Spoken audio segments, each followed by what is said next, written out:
ፊልተሩን በጥንቃቄ ከላይ ከቀደዱ በኋላ የፊልተሩን መስቀያ ይሳቡ። በመስቀያው ተጠቅመው ስኒ ወይም ኩባያ ላይ ያንጠልጥሉት።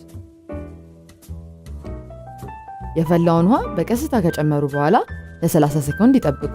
የውሃውን መጠን ከ140 ሚሊ ሊትር እንዳይበልጥ ይመከራል።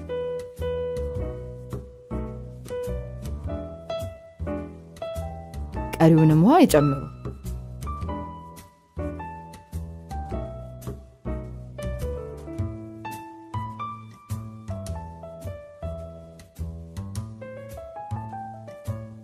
ፊልተሩን በማውጣት እንደፍላጎትዎ ስኳር ወይም ወተት ይጨምሩ።